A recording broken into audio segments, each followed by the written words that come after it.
Skuadron 503 merupakan nama rasmi bagi Skuadron Penerbangan Tentera Laut Diraja Malaysia (TLDM) yang mengoperasikan pasukan helikopter operasi maritim (HOM) menggunakan helikopter AW139.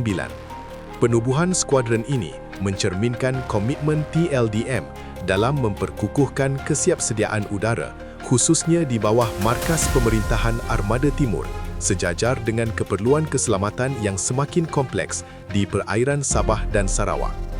Helikopter AW139 buatan Leonardo Helicopters, Itali, telah dipilih bagi meningkatkan keupayaan pengawasan dan tindak balas maritim TLDM dalam menghadapi ancaman jenayah rentas sempadan, penyeludupan serta kegiatan penculikan untuk wang tebusan yang pernah berlaku di perairan timur Sabah.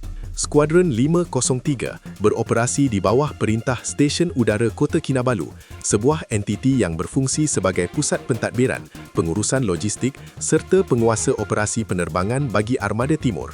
Stesen ini menguruskan aerodrom di pangkalan TLDM Kota Kinabalu dan memainkan peranan penting dalam memastikan semua pengoperasian helikopter TLDM dan aset udara Angkatan Tentera Malaysia di kawasan tersebut berjalan secara efisien serta selamat di bawah struktur perintahnya.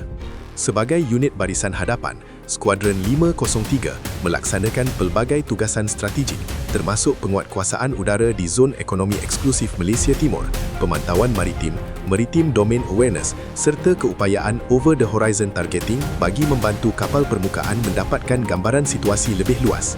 Selain itu, helikopter AW139 turut berperanan dalam menyokong operasi pasukan khas, melaksanakan misi cari dan menyelamat serta membantu latihan kru udara dan warga kapal. Helikopter utility ini dilengkapi dengan radar pencarian RDR-170 serta mesinan 12.7 mm, menjadikannya platform yang versatil untuk operasi pengawasan dan keselamatan. Kehadiran aset baharu ini bukan sahaja meningkatkan kekerapan rondaan dan keberkesanan penguatkuasaan maritim di perairan Sabah dan Sarawak, malah memperkukuhkan lagi inventori Armada Timur secara keseluruhan.